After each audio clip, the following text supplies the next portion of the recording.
Selamat siang, perkenalkan nama saya Brian Mustoprindey dari kelas 5 MB3. Saya akan menjelaskan poin-poin penting dari supply chain management. Yang pertama, adanya supply chain management untuk menyediakan produk yang murah dan berkualitas. Karena selain murah, berkualitas, dan proses pengirimannya harus cepat. Supply chain management adalah suatu rangkaian atau jaringan perusahaan-perusahaan yang bekerja secara bersama-sama untuk membuat dan menyalurkan produk atau jasa kepada konsumen akhir.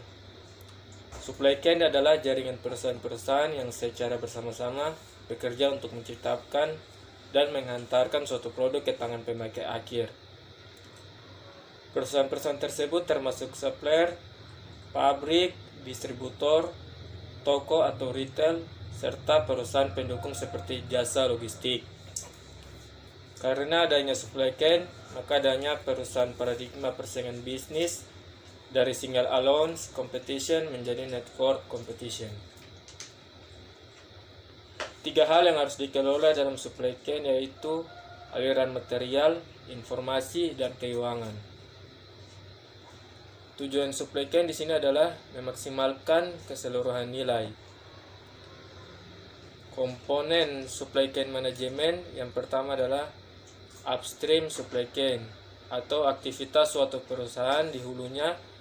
Jadi ibaratnya bagaimana hubungannya dengan supplier akhir.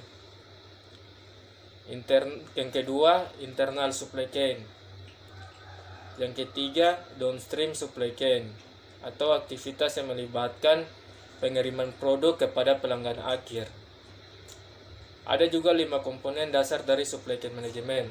Yang pertama, plan atau perencanaan. Yang kedua, source atau sumber. Yang ketiga, make, langkah produksi. Yang keempat, deliver. Dan yang terakhir, return.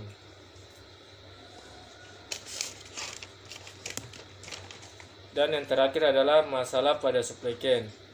Yang pertama, rantai pasokan bisa sangat panjang karena melibatkan banyak mitra internal dan eksternal yang terletak di tempat yang berbeda. Yang kedua, kurangnya infrastruktur logistik menimbulkan ketidakpastian waktu pengiriman. Tantangan mengelola supply chain. Ketidakpastian menimbulkan ketidakpercayaan diri terhadap rencana yang dibuat. Yang kedua atau yang terakhir, sebagai akibatnya perusahaan sering menciptakan pengaman di sepanjang supply chain. Itu saja yang saya bisa menjelaskan tentang poin-poin penting dari supply chain management. Terima kasih.